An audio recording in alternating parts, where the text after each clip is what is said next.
Amados hermanos en nuestro Señor Jesucristo y María Santísima, nuestra Madre.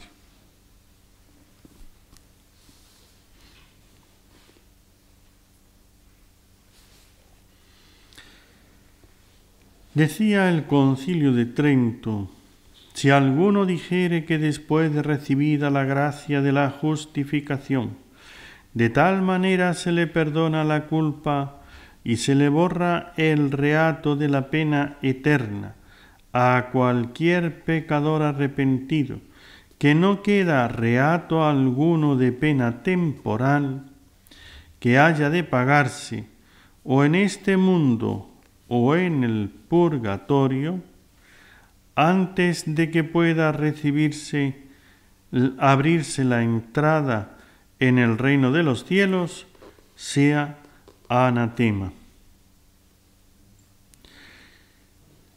Está definiendo el Concilio de Trento: si alguno dijere que después de recibida la gracia de la justificación, es lo que recibimos en la confesión, en la gracia de la justificación, la gracia santificante, el perdón de los pecados, que de tal manera se le perdona la culpa y se le borra el reato de la pena eterna. El pecado trae una ofensa y un daño. La ofensa a Dios es la que se perdona con la confesión, el sacramento. Pero el daño es el que hay que reparar. Entonces, no basta con, si yo le ofendo a una persona, si yo a uno le doy una bofetada, le digo un insulto, no basta con decirle perdón. Si yo le pido perdón por haberle dado la bofetada y haberle insultado, ¿se le pasará el dolor? ¿Se le pasará el mal rato que pasó? ¿Se le pasará la humillación que tuvo delante de los demás cuando es en público? No. Entonces, ciertamente la persona puede ser noble y decirme: está bien, te perdono, pero esto que has hecho, lo hiciste delante de las personas. Ahora pide a esas personas, repara eso que hiciste. Y si me has hecho una herida, me has causado un daño, pues entonces esto hay que curarlo. No basta con pedir perdón. Mira, te clavé un puñal, pero te pido perdón. No sé, ¿y ahora esto qué? ¿Ve? Lo que me impide hacer, el dolor que me causa y si eso se infecta o si tiene alguna cosa, el gasto que voy a hacer en esto. Es lógico que me compenses por ese daño que me has hecho. Eso es lo que se llama el reato de pena temporal. El reato de la pena eterna, si yo te hago un mal y no me arrepiento, claro, si he cometido un pecado mortal y no me arrepiento, ese es el infierno, la pena del infierno eterno. Lo que es temporal es lo que se acaba. Que haya de pagarse en este mundo o en el otro, en el purgatorio.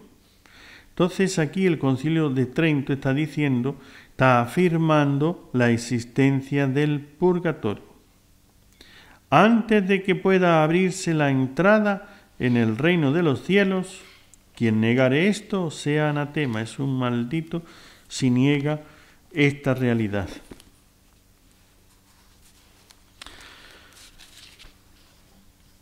El purgatorio consta en las Sagradas Escrituras. Hay dos textos fundamentales sobre la existencia del purgatorio. Varios textos, ¿no? Pero algunos más importantes, por decirlo de alguna manera. Como saben, ahora en estos días el sacerdote en la liturgia de las horas, en las lecturas que hace, tiene 2 lecturas cada día. Hay una lectura que siempre es de la Sagrada Escritura.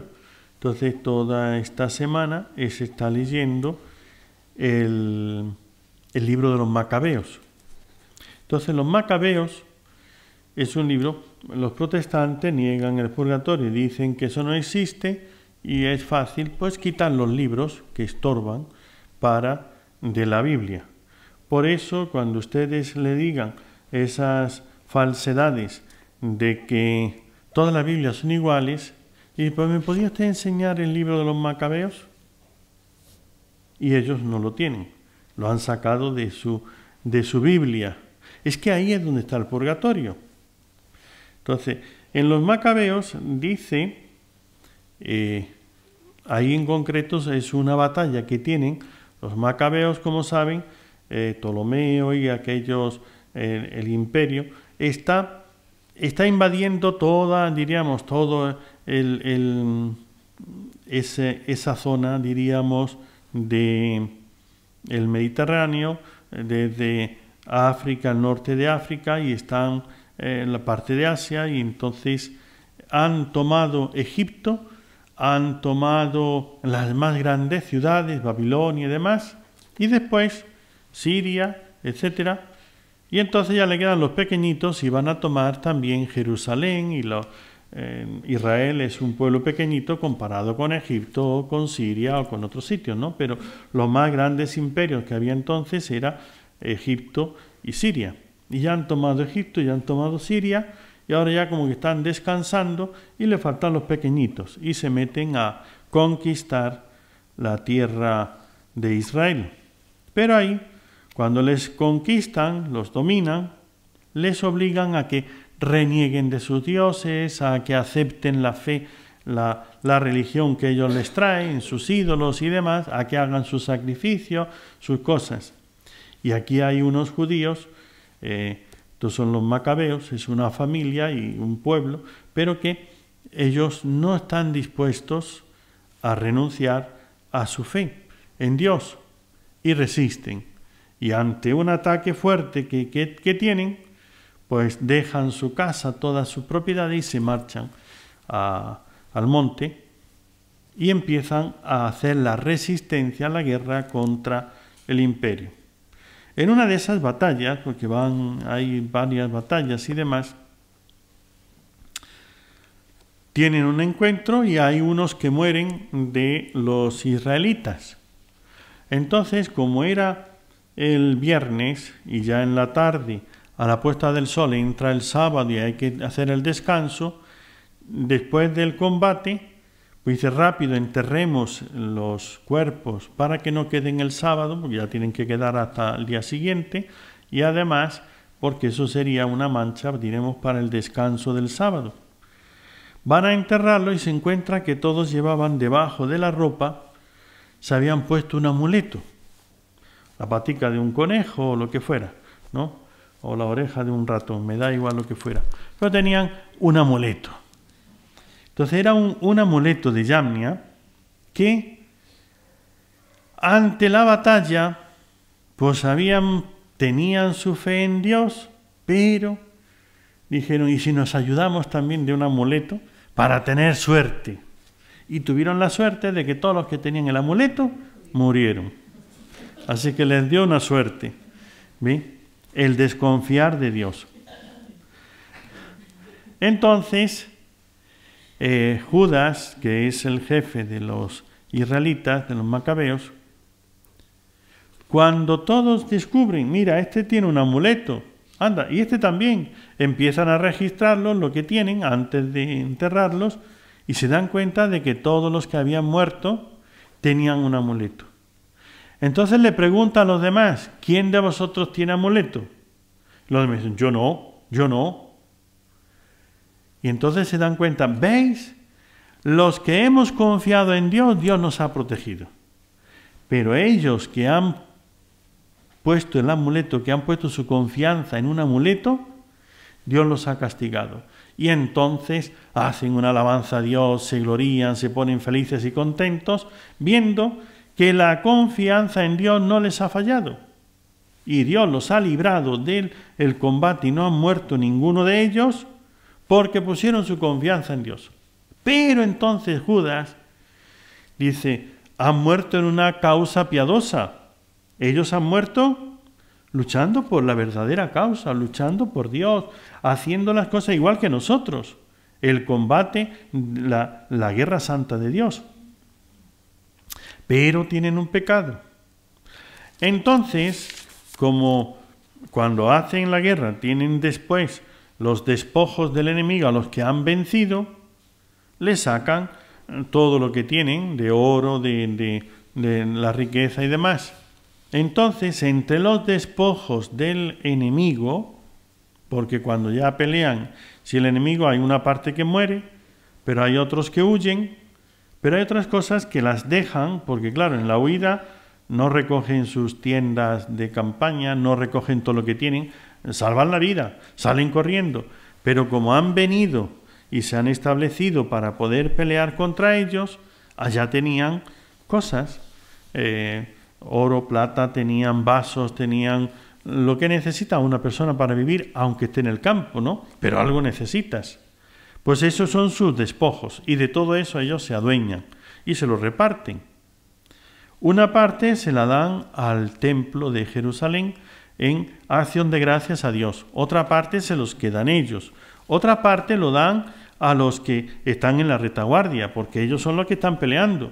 Pero hay otros que están o curándose de las heridas o preparando, defendiendo por atrás para que no les ataquen. Hay otros que no están participando directamente en la batalla.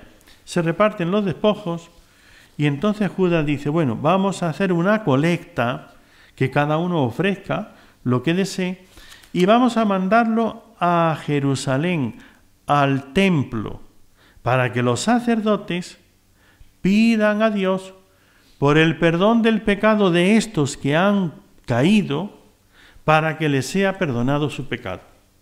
Y así puedan entrar en el descanso. Esto es lo que hace Judas el Macabeo.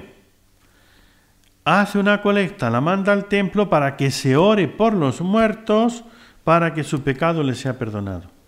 Entonces, si ya están muertos, ¿le puede ser perdonado el pecado? Pues eso es lo que se le perdona, ese reato que dice el concilio temporal que lo tienen que pagar antes de entrar a la vida eterna, al descanso. Y por eso, dice la Sagrada Escritura, que ya es palabra de Dios, hace la alabanza de Judas porque creía en que ese pecado le podía ser perdonado después de muerto por las oraciones de los sacerdotes y los sacrificios del templo. Ahí tienen ustedes la existencia del purgatorio en la Sagrada Escritura. Hay más textos. En el Nuevo Testamento también hay varios que hablan de ello.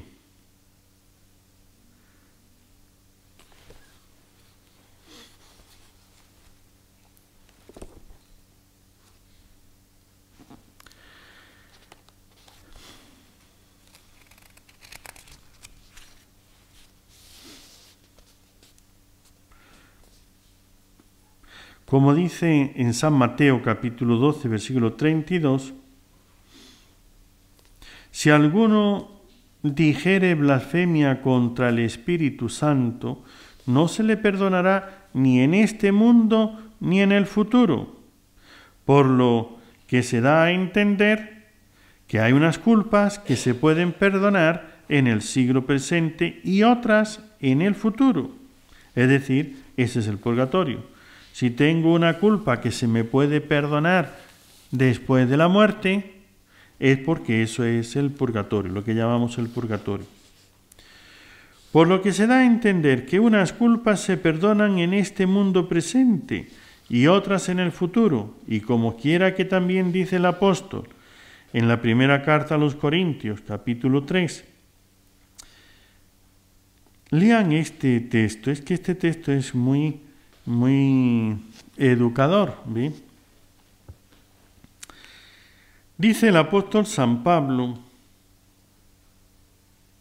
que el fuego probará cómo sea la obra de cada uno. Aquel cuya obra ardiere sufrirá daño, pero se salvará, como quien pasa por el fuego.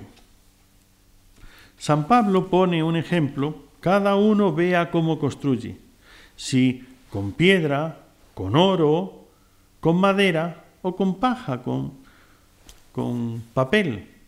¿Sí? Tú puedes hacer tu casa. ¿Sí? Hoy día hacemos unas casas que son de papel, de cartón, ¿ve? Con un poquito de yeso, una pintura y ya está. Entonces, hay casas que son de más consistencia, que son de una construcción de ladrillo, de cemento, ¿ve? Con sus hierros y demás. Eso el ingeniero pues sabe bien de esas cosas, ¿no? Pero vemos que hay unas casas que si viene un temblor, viene una serie de cosas, se caen, se deshacen, y otras aguantan lo que venga. La parábola que pone el Señor, ¿no? Aquel ejemplo que dice que el que edificó la casa sobre arena y el que edificó la casa sobre roca, construyó sobre roca, se salieron los ríos, soplaron los vientos, vino todo y se mantuvo. Pero si está sin cimientos sobre arena, en cuanto a que vienen las dificultades, el viento, el agua, los problemas, pues se cae totalmente. San Pablo toma el ejemplo y dice, cada uno la obra que hace, vea cómo la hace, y todo va a ser probado por el fuego. Si uno ha construido con piedra o con metal, con oro, al oro le pones el fuego y ¿qué hace? Se queda igual. El metal sigue reluciendo, sigue siendo metal. Después de pasar por el fuego, lo único que hace eso es quitarle las impurezas, pero se queda igual. Si tú tomas una piedra, un metal o algo de madera, si lo pasas la madera por el fuego, pues se consume. Y si es de papel, pues no digamos nada, ¿no? Ese con cualquier cosa ya desaparece. Y dice San Pablo, en la carta a los Corintios, su primera carta, todos pasaremos por el fuego, cada uno lo que haya construido, eso será lo que tenga. Es decir, tú te vas a ir con todos tus méritos, con toda tu vida, y para entrar en la vida eterna tienes una cortina de fuego. Y te dicen, pasa, ¿sí?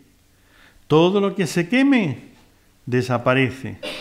Todo lo que aguante, pasa. Entonces todos pasaremos, pero pasados por fuego. Se lo explico de otra manera. El juicio es el fuego. Lo que está construido con verdadera caridad, amor de Dios, eso ni el juicio de Dios, ni el juicio de los hombres, ni nada lo va a destruir. Al contrario, pasando por el fuego, reluce más todavía, brilla más. Lo que está construido con intenciones humanas, lo que está construido que es bueno, porque hay cosas que son buenas, pero está mezclado entre el amor de Dios y el interés humano. Yo quiero salvarme, ir al cielo, bueno, pero también quiero que la gente me tenga por bueno, que vea que yo soy bueno, etc. Ahí hay una mezcla entre eso que es de oro, pero también tiene adornos que son de tela, que son de papel, o que son de madera, o que son de lo que sea. Si tú tienes una joya y resulta que es lo que hoy tenemos las andas, ¿no? Vemos cuando salen, esta es la diferencia. Las andas donde se hace la procesión del Señor de los Milagros de Lima es de oro y plata. Si le pegas fuego, se van a quedar iguales, porque son de oro y plata. Las andas donde salen las imágenes, muchas de las que están aquí en España, que parecen de oro, es un baño de oro. ¿De qué son? De madera. Entonces, esa madera se le pone una pintura y sobre esa pintura se le pone el pan de oro. Y el pan de oro es de una finura de 3 milésimas de milímetro. ¿Ve? Entonces, ¿tiene oro? Sí que tiene oro. Pero todo el conjunto es de madera. Cuando esas andas pasan por el fuego, ¿qué queda? Las 3 milésimas de milímetro de oro. Eso es verdadero y eso sí que queda. ¿Ve? Pero esas 3 milésimas de milímetro son las que quedaron. Mientras que esas andas de Lima pesan 1 tonelada, no sé cuántas toneladas, eso pesa un montón. ¿Por qué? Porque tiene no sé cuántos kilos de oro, no sé cuántos kilos de plata. Aquello es cuando te hacen el estudio de lo que son las andas, ves oro y plata, pero es que ese oro y esa plata son macizos. Esa es la diferencia. Lo que es de madera es de madera. Los varales son de madera, no son de oro y plata. Esos son de madera. Pero lo que tú ves de oro es oro. Sin embargo, aquí hacemos unas que, claro, para que sean más baratas, pues es de madera recubierto con el pan de oro. Entonces todo lo recubrimos y lo ves y es de oro. Sí. Pero qué diferencia, ¿verdad? Entre un oro y el otro. Esto es lo que está diciendo San Pablo. Tu obra es buena, porque has hecho una obra buena. Pero puede ser que tu obra sea buena 100%, es decir, oro puro, plata pura, o puede ser que tu oro y que tu plata esté como hinchada, ¿ves? Tenga un alma por dentro que no es puro oro, pura plata, que tiene mucho de humano, que tiene mucho de satisfacción, de vanidad o de lo que sea. Pero la obra es buena. Si yo doy una limón y lo hago de tal manera y etcétera, es bueno, pero tiene defectos. Pues todo quedará pasado por el fuego, dice San Pablo en la carta a los Corintios. Lo que quede del fuego, eso es lo que se salva. Entonces, esas obras buenas que yo he hecho, pero con doble intención, la de agradar a Dios y también sacar alguna otra intención, pasan por el fuego. Esa otra intención desaparece, se quema, se queda ahí en el purgatorio y lo otro pasa a través del fuego, más brillante todavía. Solamente queda eso. Que cada uno vea cómo construye. Dice, los que son del Señor pasarán por el fuego, pero según cada uno haya hecho, eso es lo que queda. Por eso, haz bien tus obras, ¿ve? Que no tengas después que estás, ¿ve?, esperando a los sufragios que hagan los demás por ti. Y quería, en esta segunda conferencia, hablar del purgatorio con Santa Teresa de Jesús.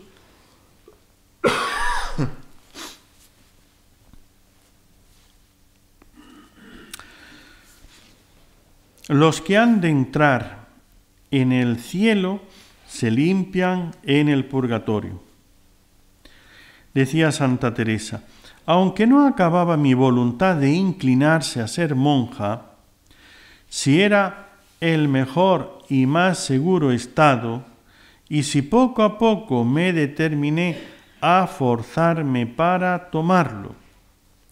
En esta batalla estuve 3 meses, forzándome a mí misma con esta razón, que los trabajos y penas de ser monja no podían ser mayores que los del purgatorio. ¿Ve? Ella se ponía así, pero yo quiero ir al cielo. Muy bien, puedes hacerte monja, pero ahí va a tener trabajos, sacrificios, penas. Y entonces se decía, pero eso no va a ser mayor que lo que tenga en el purgatorio. Así es que sí, que no. 3 meses en esa angustia estuvo Santa Teresa para determinarse a ser monja. Estando en el oratorio, habiendo rezado un nocturno y diciendo unas oraciones muy devotas que están al fin de él, en el libro, al final unas oraciones, se me puso el demonio sobre el libro para que no acabase la oración. A veces se nos pone a nosotros también el demonio, ¿no?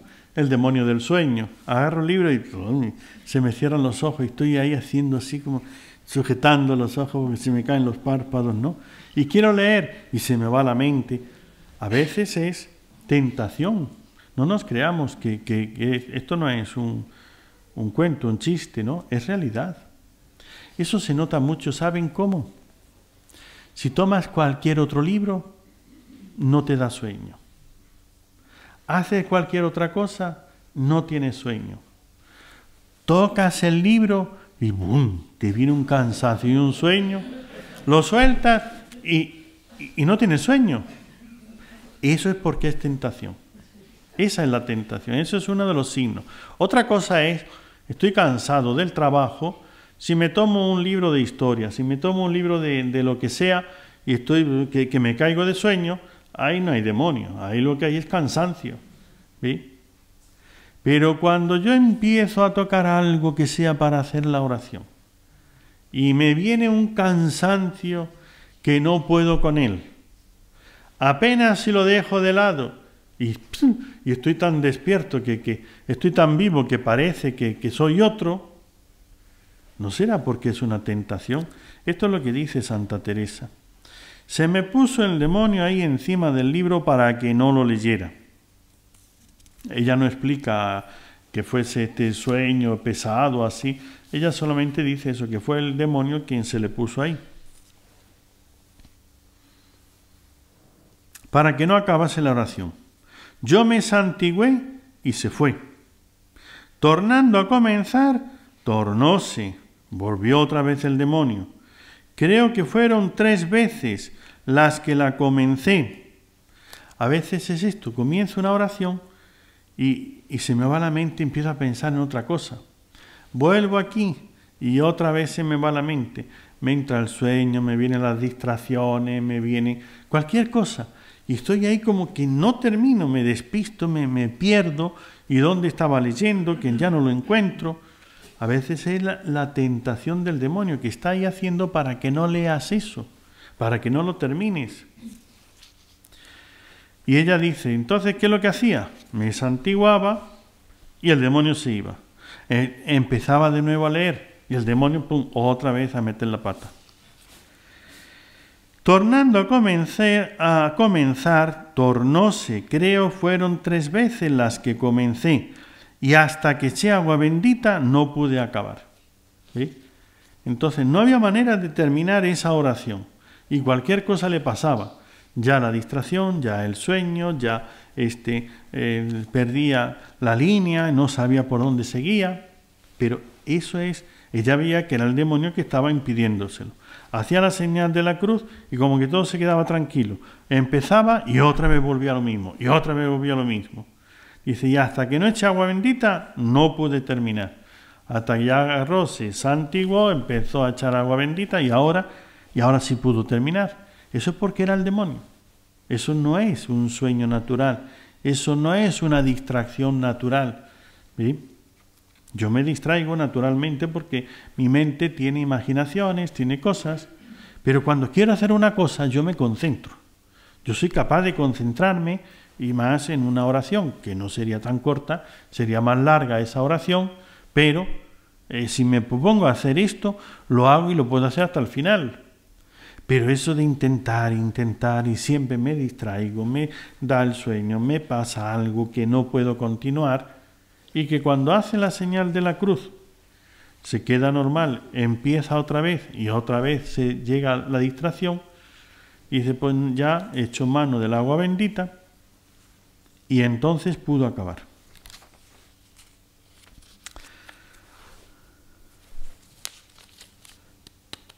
Pocas veces le he visto tomando forma y muchas sin ninguna forma, está hablando del demonio, como la visión que sin forma se ve claro que está ahí como he dicho. Entonces hay estas veces que es el demonio el que está aquí, pero yo no lo veo, no es una figura, no es una imagen, no es una sombra, lo que hay es una presencia. ¿Sí? Ahí está. Y tú sabes que está porque me está distrayendo, porque no me deja, porque me da esto, lo otro, y está. Dice, muchas veces lo he visto, la presencia, el estar, aunque no con forma, no configura, pero alguna vez también configura. Ya que he comenzado a decir de visiones de difuntos, quiero decir algunas cosas que el Señor ha sido servido en este caso, que vea de no ser... que vea de algunas almas. Diré pocas por abreviar y por no ser necesario. Digo, para ningún aprovechamiento el contarlo todo.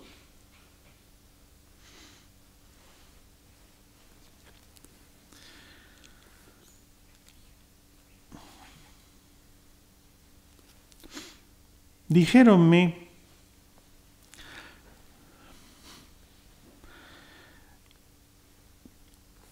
un padre provincial nuestro que era muerto, que había fallecido, y cuando murió era provincial de otra provincia, a quien yo había tratado y debido algunas buenas obras.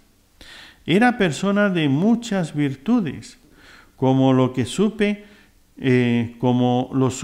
que era muerto, es decir, cuando en la religión, en la vida religiosa, cuando una persona muere, se suele hacer una historia, breve historia, de sus virtudes, o sea, un relato para que todos conozcan quién ha muerto, de algunas de sus virtudes, de sus cualidades y demás, para que recen por la persona.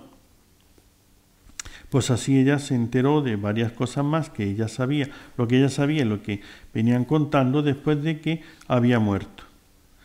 Como lo supe que era muerto, me dio mucha turbación porque temí su salvación, que había sido 20 años prelado superior, cosa que yo temo mucho, cierto por parecerme cosa de mucho peligro, tener cargo de almas, y con mucha fatiga me fui a un oratorio.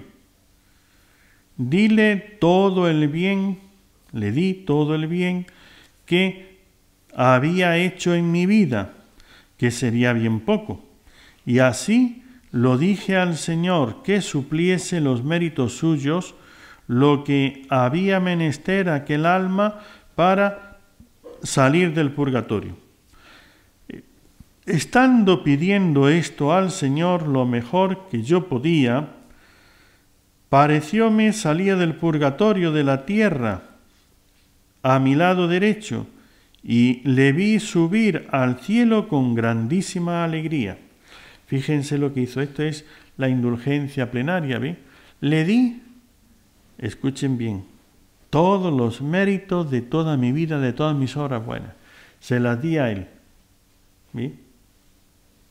Y le vio salir e irse para la gloria. Él era ya bien viejo, mas le vi de edad de 30 años y aún menos. Me pareció que con resplandor en el rostro. Pasó muy en breve esta visión, mas en tanto extremo quedé consolada que nunca me pudo dar más pena su muerte, que nunca más pudo estarse triste por la muerte de este superior, de este religioso. Aunque había personas fatigadas, hartas por él, otras personas, qué triste, qué pena, que se ha muerto, etc. Ella ya no podía sentir pena, porque como lo había visto que se iba al cielo, pues ¿por qué va a tener pena?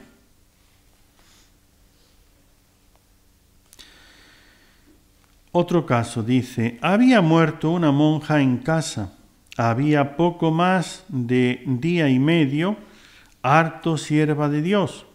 Estando diciendo una lección de difuntos, una monja que se decía por ella en el coro, yo estaba en pie para ayudarla a decir el verso. A la mitad de la lección la vi que me pareció salía el alma de la parte que la pasada, también de su derecha, y que se iba al cielo. Esto me fue visión imaginaria, como la pasada. Otra monja se murió y se murió en mi misma casa de hace 18 o 20 años. Siempre había sido enferma y muy sierva de Dios, amiga del coro y harto virtuosa. Yo cierto pensé, no entrará en purgatorio. Escuchen bien esto. ¿Bien? Una religiosa, una monja de su misma casa. Muy sierva de Dios, muy enferma, amiga del coro, de la oración, de todas las cosas del templo, de la misa, de todo lo que sea el servicio de Dios. Harto virtuosa, de muchas virtudes. Yo ciertamente pensé, no entrará al purgatorio. Santa Teresa la tenía de tal manera que pensaba que esta monja pues no irá al purgatorio, ya ha pasado siendo enferma, toda su vida ahí enferma, con enfermedades y demás, y muy de oración, y además de muchas virtudes, pues se habrá ido al cielo. Porque eran muchas las enfermedades que había pasado, ya ha pasado el purgatorio acá, otro más, sino que le sobraban méritos, pensaba ella, Santa Teresa. Estando en las horas antes que la enterrasen, habría 4 horas y era muerta, entendí, salir del mismo lugar e irse al cielo. O sea, Santa Teresa dice, 4 horas después de la muerte fue que la vio que salió y que se fue al cielo. Va contando otros casos.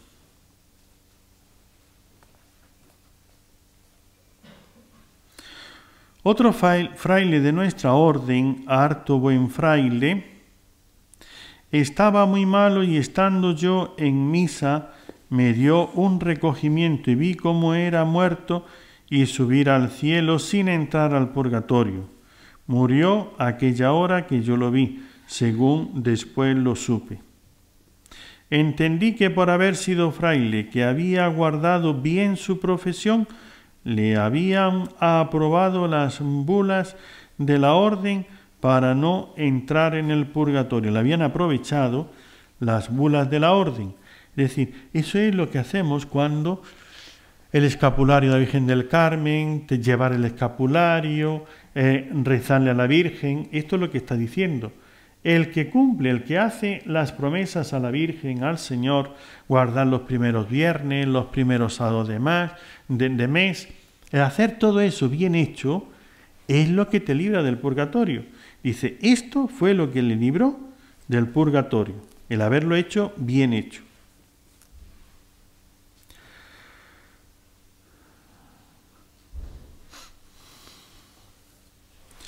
Y el último caso, que cuenta más casos, ¿no? Pero el último caso que yo quiero contar. No quiero decir más de estas cosas, porque como he dicho, no hay para qué, aunque son hartas las que el Señor me ha hecho merced que vea. Mas no he entendido de todas las que he visto dejar ninguna alma de entrar en purgatorio, sino es la de este padre, y el santo fray Pedro de Alcántara y el padre Dominico. Algunos, pero dice, son pocos los que ha visto que han entrado al cielo sin pasar por el purgatorio. Esforcémonos en hacer penitencia en esta vida. Más que dulce será la muerte de quien de todos sus pecados la tiene hecha, la penitencia por todos sus pecados, y no ha de ir al purgatorio. Tratando conmigo un caballero principal, mancebo, me dijo que si quería hacer monasterio en Valladolid, que él daría una casa que tenía, con una huerta muy buena y grande que tenía dentro una viña, una gran viña. Y como él lo hacía tan de gana, no quise dejar de admitir su buena obra, ni estorbar su devoción. Entonces un joven caballero principal de Valladolid le ofrece su casa, la huerta, la viña, para que funde allá y haga un monasterio. Y ella lo acepta, viendo su buena voluntad. De aquí a 2 meses, poco más o menos, le dio un mal tan acelerado que le quitó el habla y no se pudo bien confesar, aunque tuvo muchas señales de pedir al Señor perdón. Esto es, ¿ve? Y no se pudo bien confesar. La buena confesión es necesaria para evitar también el purgatorio. Murió muy en breve, harto lejos de donde yo estaba. Me dio el Señor que había estado su salvación en harta aventura, en gran peligro, y que había habido mucha misericordia de él por aquel servicio que había hecho a su madre, es decir, a la Orden de la Virgen del Carmen, en aquella casa que había dado para hacer monasterio de su orden, y que no saldría del purgatorio hasta la primera misa que allí se dijese, que entonces saldría. Entonces le dijo el Señor a Santa Teresa que este hombre que le ha dado la casa, por esa donación es por la que se salva. Y va a estar en el purgatorio hasta que no se diga la primera misa en esa casa. Traía tan presente las graves penas de esta alma que aunque en Toledo deseaba fundar, lo dejé por entonces y me di toda la prisa que pude para fundar como pudiese en Valladolid. Y ahora ella va contando todas las hazañas para poder fundar en Valladolid la casa esta del señor este que se la dio, las dificultades que tiene, los problemas, una serie de cosas, ¿no? Pero ella tenía tan presente que ese alma estaba en el purgatorio y hasta que no se dijese la primera misa no iba a salir del purgatorio. Y empezó a correr. Con ir cansada hube de ir a misa a un monasterio de nuestra orden y vi que estaba a la entrada del lugar y era tan lejos que se dobló más mi pena. Con todo, no le decía a mis compañeras por no desanimarlas, y así sigue ella en su lucha. Después, cuando ya por fin logra hacer la fundación en Valladolid, tengan en cuenta que esto supone adecuar la casa, hacer obras para monasterio. Esto supone ir al obispado, sacar los permisos. Esto supone fijar la fecha y ya cuando ya tiene seleccionadas las monjas, hecha la obra, sacados los permisos y llega el día, entonces es cuando ya va el obispo o su delegado y tienen la primera misa donde el sagrario, que lo tienen ya preparado pero no tiene el Santísimo, tiene la misa y después de la misa dejan el Santísimo en el sagrario y ya se constituye la comunidad religiosa con casa y sagrario para el servicio a Dios. Y hasta que no llegó ese día y esa misa, no vio que el alma de aquel señor saliese del purgatorio.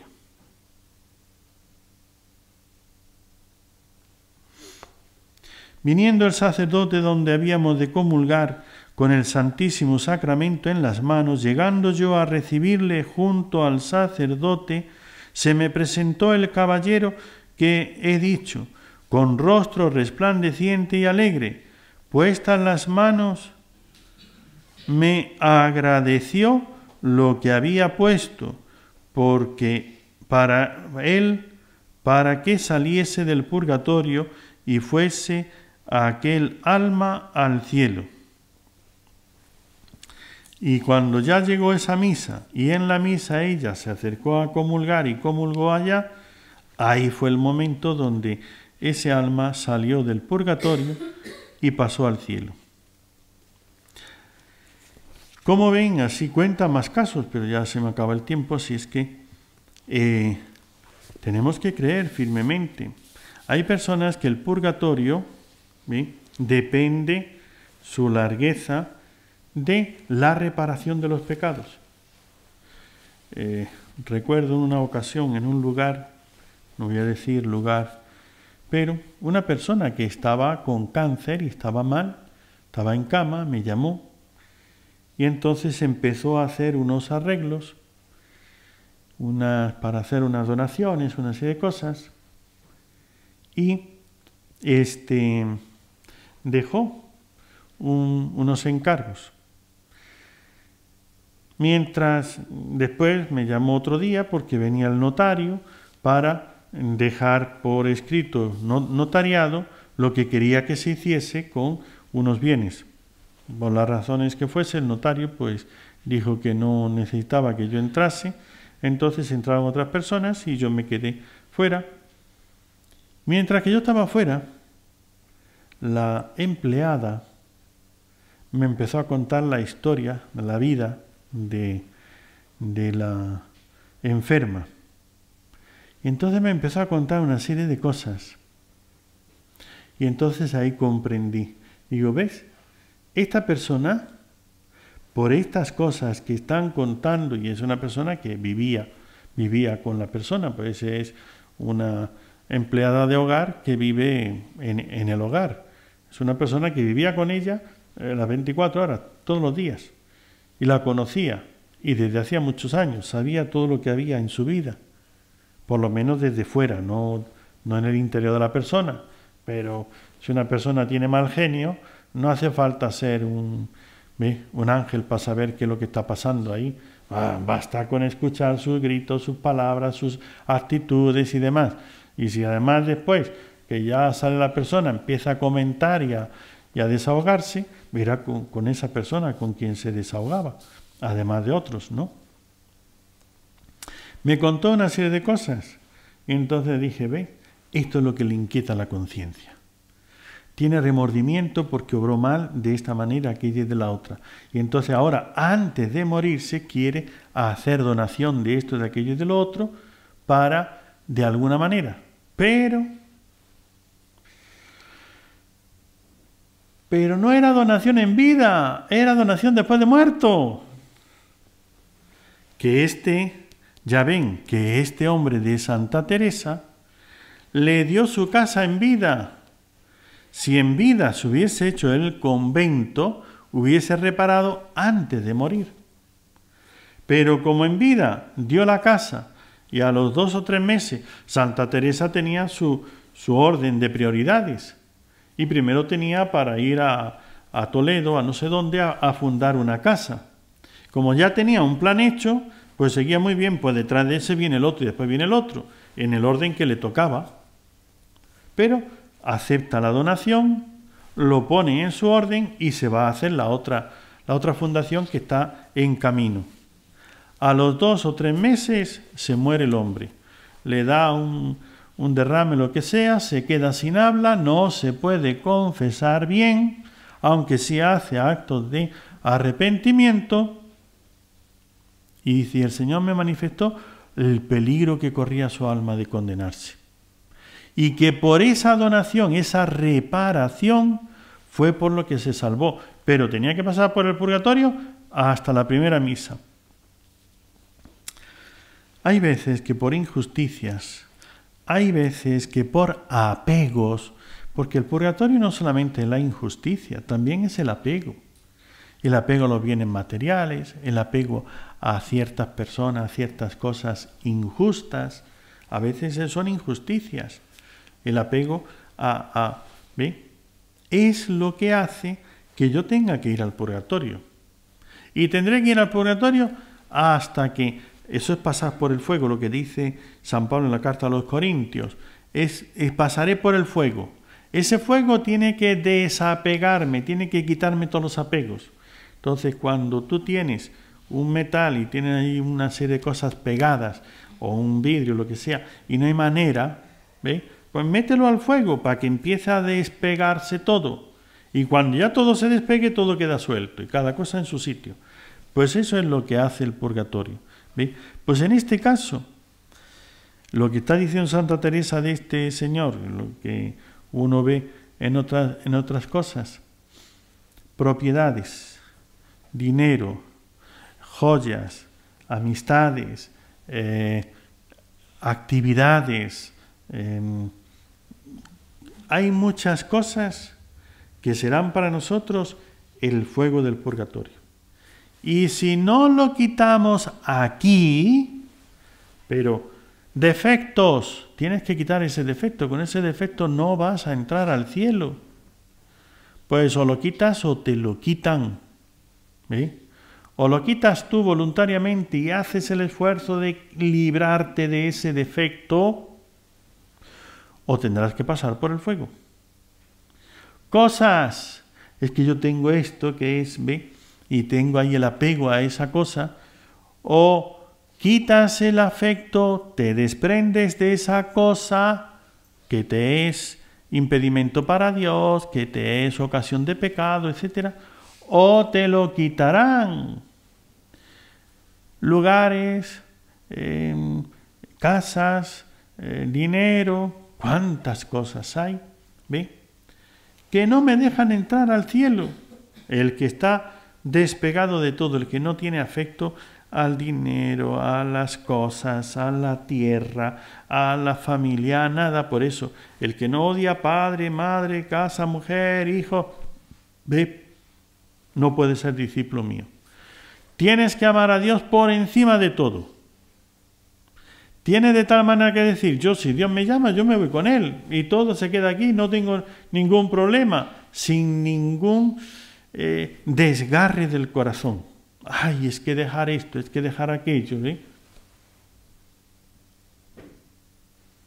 En una ocasión decía, estaba en Arequipa, había una casa religiosa, unas monjas, y les engañaron. Llegó una chica que no sé qué, que le había pasado no sé qué cosa, que tenía unos problemas, y entonces le dieron cobijo en su casa. Así es que aquella chica que estaba ahí, la pobre que lloraba, como que todo le había salido mal, que la familia, que para aquí, que para allá, entonces la acogieron en la casa. Entonces ella veía, ya habían estudiado los días que tenían vela y tenían la vigilia, toda la comunidad. Entonces se quedaban hasta las 12, la 1 haciendo oración y luego se acostaba toda la comunidad, apagaban todas las luces y entonces lo habían estudiado perfectamente. Sabían cuándo hacía la vela, qué día de la semana, qué día del mes, pues tenían su vela comunitaria, no sé si semanal o mensual, cada X tiempo, después la hora en que se acostaban y demás. Ella vino allí llorando, haciendo todas esas cosas, era la persona que necesitaban dentro para abrir la puerta. Entonces, con un día dentro veía dónde está la llave, cómo se cierra la puerta, etc. Así que hicieron vela, se acostaron todas, y la chica esta abre la puerta. Entonces, como todas las religiosas vivían en el piso de arriba, tenían un taller de costura, tenían máquinas de coser, tenían herramientas, tenían empagaron todo, lo embalaron todo y todo, le dejaron el piso vacío. Arriba estaban ellas durmiendo. Y cuando ya tenían 2 o 3 maletas que les faltaba por llevarse, de pronto una de ellas, de las religiosas, se levantó para ir al baño, encendió la luz, salieron corriendo, se marcharon y dejaron las maletas allí en la puerta abierta, las luces encendidas, se montaron en el vehículo y se marcharon. Entonces después nos dijeron, mire, ¿qué ha pasado esto? Que nos han robado esto, aquello, y las chicas, ¿qué tal? Nos cuentan toda la historia. Y recuerdo que otra religiosa de otra congregación, cuando no estamos dispuestos a dejar algo, el Señor se encarga de quitarlo. ¿Ve? A veces vivirán la pobreza, o voluntaria o a la fuerza. Si no eres capaz de desprenderte de algo, no te preocupes, te lo desprenderán. ¿Ve? Así es. Pues hazlo ahora con virtud, con mérito, y no esperes al purgatorio a hacerlo pasando por el fuego, por el tormento. Pero al cielo no vas a entrar con desórdenes, con afectos, con apegos, con deudas. Ponte bien ahora, que no tengas nada con nadie, nada con Dios, nada con los demás ni contigo mismo. Que estés de tal manera que si ahora me llamasen, yo me voy, todo está arreglado. Porque ni en mi corazón, ni en mis finanzas, ni en mis relaciones hay algo que no sea según Dios. Eso es lo único que te va a librar del purgatorio.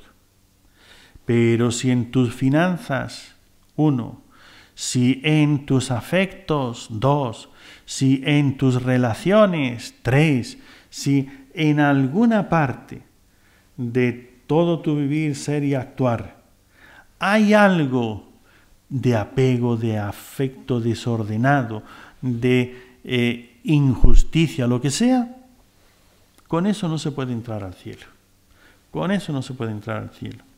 La gran misericordia de Dios es que no te condena, es que te deja ir al cielo y que te da la oportunidad doble en esta vida, y si la pierdes, en la otra, todavía para que te salves.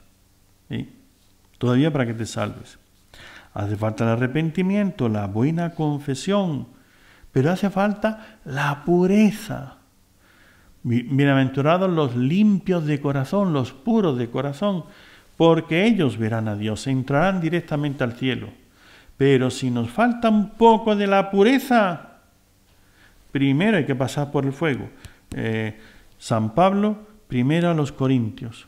Primero hay que pasar por el fuego. Léetelo, el capítulo 3 de la primera a los Corintios, de San Juan, de San Pablo. San Pablo a los Corintios. Léetelo detenidamente y verás cómo es otra de las pruebas más de la existencia del purgatorio. Y con esto terminamos esta conferencia.